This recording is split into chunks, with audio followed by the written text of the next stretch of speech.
Welcome to the BareMetalCyber podcast. Each episode brings you timely insights, expert analyses, and actionable intelligence to keep you ahead in the ever-changing world of cybersecurity. Subscribe to the newsletter at BareMetalCyber.com to stay connected. And don't forget to visit cyberauthor.me, your one-stop destination for a wide collection of bestseller cybersecurity books. Equip yourself with knowledge from industry experts and stay ahead of the threats. Let's get started with today's topic. Ctrl+Alt+Comply, the wild world of cyber regulations.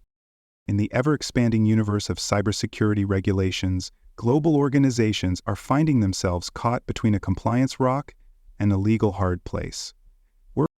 From Europe's General Data Protection Regulation to China's Personal Information Protection Law, the rules of the digital road vary wildly depending on where you operate and often collide in the most inconvenient ways possible. This article explores the fragmented landscape of global cyber compliance with equal parts clarity and candor, offering an unfiltered look at what it takes to survive the regulatory minefield. Whether you're dealing with the state-by-state chaos of United States privacy laws or the rising sovereignty-based models in Asia-Pacific, this guide equips you to seek all comply without losing your mind or your budget. The global patchwork: why cybersecurity laws are a hot mess. If you've ever tried to comply with international cybersecurity regulations, you know it's less like following a roadmap and more like navigating a minefield, with half the warning signs in different languages. Every country seems to treat cyber rules like cuisine, a local specialty, unique, spicy, and guaranteed to give outsiders a headache. Some governments see cyber threats through the lens of national trauma, others through the lens of economic opportunity, and some, like a certain superpower with a fondness for firewalls, through the lens of tight social control. These wildly different perspectives lead to regulations that range from refreshingly clear to migraine-inducingly vague. The notion of global harmonization sounds lovely in theory, but when national sovereignty gets involved, consensus tends to take the first exit ramp. Cybersecurity law is a peculiar beast because it's trying to keep up with a threat landscape that mutates faster than the legal process can type, whereas some countries prioritize economic development over strict data governance, while others build legal walls around their citizens' digital identities. In Europe, for instance, personal privacy is practically sacred. In other regions, it's more of a polite suggestion. Then there's the speed of technology adoption, which ranges from bleeding-edge innovation hubs to governments still trying to patch Windows. All of this makes international compliance not just a legal challenge, but a cultural one, each country regulating based on its unique blend of paranoia, priorities, and patch levels. Here's the hard truth: passing an audit doesn't mean your firewall can actually hold the line. One of the biggest misconceptions in cyber compliance is the idea that checking every legal box is the same as being secure. Compliance frameworks often lag behind emerging threats, leaving organizations vulnerable even as they celebrate their gold star assessments. There's a growing list of companies that were technically compliant and still got spectacularly owned. The law might be satisfied, but attackers certainly aren't. Security is a living, breathing discipline, while compliance, especially when it's reduced to paperwork, can be a bit undead. Even worse, security teams and legal departments often speak different dialects of the same language, and auditors speak a third, possibly invented one.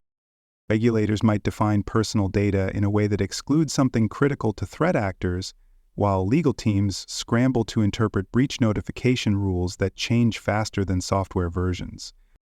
Depending on which jurisdiction you're in, you might have to report a breach in 72 hours or 30 days, or not at all, unless the moon is full and Mercury is in retrograde. For global businesses, this means playing a never-ending game of regulatory whack-a-mole. And while you're at it, try building a streamlined cybersecurity strategy when local laws disagree about what sensitive data even means. One of the more surreal challenges in global cyber compliance is what happens when your data has a passport. Cross-border data transfers were once a boring back-end issue. Now they're geopolitical flashpoints. Countries are increasingly insisting that citizen data stay within their borders, which makes sense from a sovereignty perspective, but creates logistical nightmares for cloud-first companies. Data localization laws are on the rise, and they don't play well with international cloud strategies. Meanwhile, transferring data across borders often requires legal gymnastics worthy of an Olympic routine, complete with standard contractual clauses, adequacy decisions, and more acronyms than you can throw a subpoena at. And lurking in the background of all this is the General Data Protection Regulation, the regulation that launched 1,000 cookie banners and 1 million legal memos. Even if you've never set foot in Europe, the General Data Protection Regulation might still apply to your operations because it's less about where you are and more about where your data subjects reside. The ripple effects are global. Many countries are modeling their own laws after it, and even United States-based companies with no European Union offices find themselves in its regulatory gravity well. It's the cyber law equivalent of gravity, invisible, inescapable, and constantly threatening to make you fall flat on your face if you're not careful. GDPR, the EU's grandmaster move in the privacy chess game. The General Data Protection Regulation isn't just a law, it's the European Union's checkmate on global data privacy. Since going into effect in 2018, the General Data Protection Regulation has redefined how organizations think about personal data, forcing everyone from tech startups to multinational giants to rethink what they collect, how they store it, and most importantly, how they get permission. Consent isn't some formality buried in fine print anymore. It's the queen on the chessboard. Organizations now have to make their case to users, gaining clear, unambiguous permission to collect and process data, a process that's often messier than it sounds. The stakes are high. Regulators have slapped companies with fines in the hundreds of millions, sending chief financial officers scrambling for mail-locks and compliance teams hunting down rogue cookies like digital exterminators. Opt-in versus opt-out may sound like a mild philosophical debate, but it's actually a regulatory knife fight. The General Data Protection Regulation demands active opt-in, which means pre-checked boxes and sneaky default settings are off the table. That's part of why European websites now confront you with pop-ups, demanding your cookie preferences like a needy barista demanding to know your coffee order in great detail. And while it might be tempting to click Accept All just to access an article, under the General Data Protection Regulation, those choices are supposed to be meaningful, not manipulative. Data subjects have the right to access, correct, restrict, and delete their data, and regulators expect companies to treat those rights as sacred, not as customer service afterthoughts. Ignore or mishandle a data request, and you might find yourself on the receiving end of an investigation with the European Union's privacy watchdogs breathing down your neck. One of the more misunderstood elements of the General Data Protection Regulation is the division of labor between controllers and processors, which sounds like a Star Wars subplot, but is actually a legal distinction with serious implications. Controllers decide why and how data is processed. Processors act on their behalf. If that sounds simple, it rarely is. Businesses often don't know which side of the line they fall on, especially in complex data ecosystems where roles are shared, blurred, or inherited through subcontractors. Processors now carry their own legal weight under the regulation, meaning you can't just shrug off a breach and say, that was the vendor's fault. Every data sharing agreement becomes a potential legal minefield where due diligence and contracts have to be airtight. If you're not reviewing your processors like a security clearance interview, you're doing it wrong. The right to be forgotten is one of the General Data Protection Regulation's boldest and most operationally painful provisions. While noble in spirit, it's devilishly hard in practice. The idea is that individuals should be able to ask companies to delete their personal data entirely, but that's easier said than done when said data lives in 10 backups, 3 data lakes, and 2 third-party archives. Information technology teams and legal departments often find themselves at odds. One wants to follow the law, The other wants to preserve the data for business continuity or regulatory reasons. There's also the cultural question. Some companies are fundamentally uncomfortable with deleting anything, especially when storage is cheap and analytics are king. Implementing real deletion in a world built around redundancy and historical data analysis isn't just a technical challenge, it's a philosophical shift that makes many organizations twitch. As if wrangling the General Data Protection Regulation weren't enough, organizations now have to contend with its planetary influence. The European Union's regulation has inspired a wave of privacy legislation across the globe, with many countries crafting their own General Data Protection Regulation flavored laws, from Brazil's LGPD to South Africa's PIPL to California's Consumer Privacy Rights Act. Privacy is going global whether companies like it or not. Even jurisdictions that haven't gone full regulation have created light versions, still potent enough to require serious legal and technical adaptations. For multinational companies, this means compliance isn't just a European thing anymore. It's the baseline for doing business anywhere that touches the European Union, which is to say, everywhere. United States companies that once scoffed at European red tape are now designing privacy programs with Brussels in mind, whether or not they've ever sold a croissant. Even if your company has no office staff or servers in the European Union, you're not necessarily in the clear. If you offer goods or services to European Union residents, or even track them, congratulations, you're under the General Data Protection Regulations jurisdiction. This extraterritorial reach is one of the regulation's most powerful weapons, turning it into a kind of global privacy sheriff.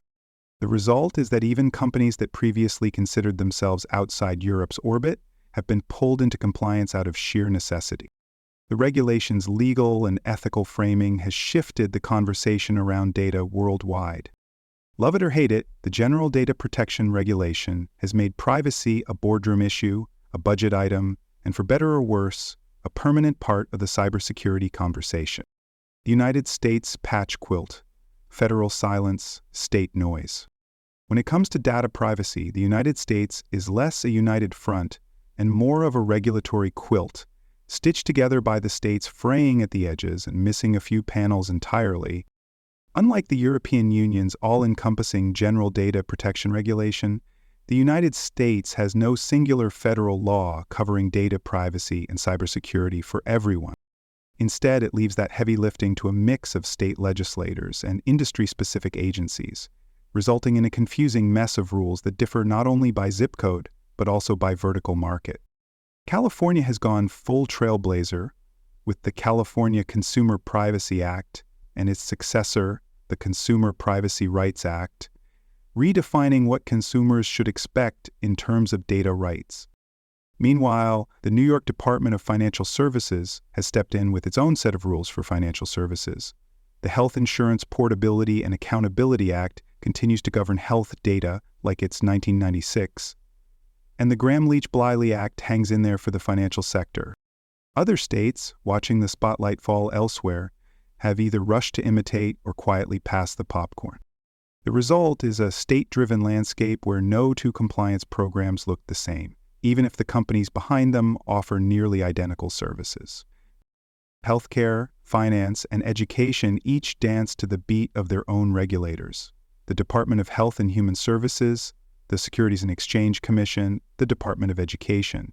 While businesses operating in multiple states often face overlapping audits that could make even seasoned compliance officers cry into their Gantt charts. It's not unusual for a single organization to be juggling half a dozen frameworks at once, trying to determine whether a vendor falls under the Gramm-Leach-Bliley Act, the Health Insurance Portability and Accountability Act, the California Consumer Privacy Act, or something entirely new out of left field. These distinctions aren't just academic. They can mean different definitions of personal data, different breach notification timelines, and different thresholds for triggering legal action. Insurance underwriters have noticed, too, increasingly baking compliance expectations into cyber insurance policies and pulling coverage when those aren't met. If the rules themselves are inconsistent, enforcement is even more of a moving target. California takes its privacy enforcement seriously, with a regulatory team that acts more like a watchdog than a house cat. Other states, however, seem to prefer the suggestion box approach to enforcement. Businesses face the risk of class action lawsuits in one state and regulatory shrugs in another for the same data event. This makes calculating risk incredibly difficult, since there's no clear penalty formula, just an unpredictable blend of penalties, litigation risks, and reputational fallout. And let's not forget politics. A change in state leadership can mean a sharp pivot in regulatory tone, with new governors or attorneys general either ramping up enforcement or dismantling entire programs in the name of business friendliness. For small and mid-sized businesses, this decentralized chaos doesn't just create headaches, it creates existential threats. Without the budget for in-house legal teams or the luxury of dedicated compliance officers, many small businesses rely on external consultants whose hourly rates could make a chief financial officer weep. Off-the-shelf compliance tools often fall short because they assume a level of standardization that simply doesn't exist. Customization is required, and that's rarely cheap. One well-placed cyber incident can trigger breach notification laws in multiple jurisdictions, each with its own requirements and penalties, effectively transforming a bad day into a company-ending event. The same fragmented system that gives states flexibility also creates an unequal playing field, one where only the biggest players can afford to play by all the rules and everyone else just hopes they don't roll a regulatory snake eyes. The lack of a unified federal standard leaves organizations stuck in a constant loop of adaptation and reactive governance. It's a patchwork that punishes efficiency and rewards legal gymnastics, where understanding your obligations feels less like legal compliance and more like competitive trivia night. Everyone's watching Washington, waiting for the day a federal framework finally emerges.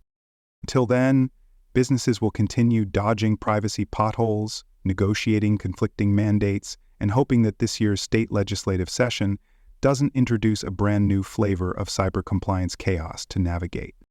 Asia-Pacific, ascending, security meets sovereignty. In the Asia-Pacific region, cybersecurity and data privacy are no longer just technical conversations. They're declarations of national identity and sovereignty. At the front of this movement is China, whose personal information protection law is not so much a regulation as a reset button on how companies must approach personal data. Consent is mandatory under the Personal Information Protection Law, and not the wobbly interpretive kind. Users must give clear, informed permission for their data to be collected or used. Cross-border data transfers are no casual affair either. They require government approvals, security assessments, and, in some cases, public disclosures. Algorithms are now squarely under state supervision, meaning your artificial intelligence-based recommendation engine could be considered a national security issue. Foreign companies operating in China quickly learn that user data isn't just a business asset, it's a geopolitical flashpoint. If China represents the heavy-handed side of the spectrum, then Japan, Singapore, and South Korea are modeling a more collaborative and arguably more innovative approach to cybersecurity regulation. These countries understand the need to protect citizen data without sacrificing their status as tech innovation hubs. They've introduced laws that prioritize personal privacy but also offer carrots alongside sticks, incentives for companies that go beyond baseline compliance, and flexibility for experimentation through regulatory sandboxes. These sandboxes allow companies to test new digital services in a controlled, compliant environment, proving that not every regulation has to come with a slap on the wrist. Additionally, regional data sharing frameworks are gaining traction, allowing for smoother collaboration across borders while respecting local privacy standards. Australia, on the other hand, has learned the hard way that being reactive is not a great cyber strategy. After several high-profile breaches shook public trust and exposed glaring holes in corporate and government preparedness, the country turned up the regulatory heat. Massive fines are now on the table for companies that mishandle personal information, and breach disclosure rules have become mandatory, not optional or nice to have. The government isn't just pointing fingers either. It's applying direct pressure on critical infrastructure players like telecommunications providers and banks to improve their cybersecurity posture. Public partnerships are being expanded, and there's a growing focus on shared threat intelligence, joint response planning, and a national culture of cyber readiness that doesn't wait for another headline to act. Meanwhile, India is still in a state of data law limbo, though the wheels are finally turning. The country has released and revised multiple drafts of its data protection bill, each sparking intense debate across tech, legal, and civil society circles. The challenge is clear. India wants to foster rapid digital innovation and tech sector growth while also establishing strong protections for its 1.4 billion citizens. National security is a dominant theme in these discussions, with lawmakers expressing concern about foreign access to Indian data and how to ensure digital sovereignty. The spotlight is particularly intense on big tech firms, which are viewed as both economic assets and potential privacy risks. While progress has been slow, the direction is undeniable. India is positioning itself as a major player in global data governance, even if it's still ironing out the rulebook. This patchwork of regulatory philosophies across Asia-Pacific makes the region one of the most dynamic and complex environments for cybersecurity professionals. Organizations operating across multiple countries must navigate a spectrum that stretches from hyper-regulated surveillance states to innovation-friendly sandboxes, often within the same time zone. For many, compliance isn't just about meeting legal requirements. It's about earning trust from governments that see cybersecurity as a national imperative. The rules may differ, but the message is consistent. Control your data, prove your loyalty, and respect the digital boundaries, or expect to be shown the regulatory door. Compliance without losing your mind or your budget.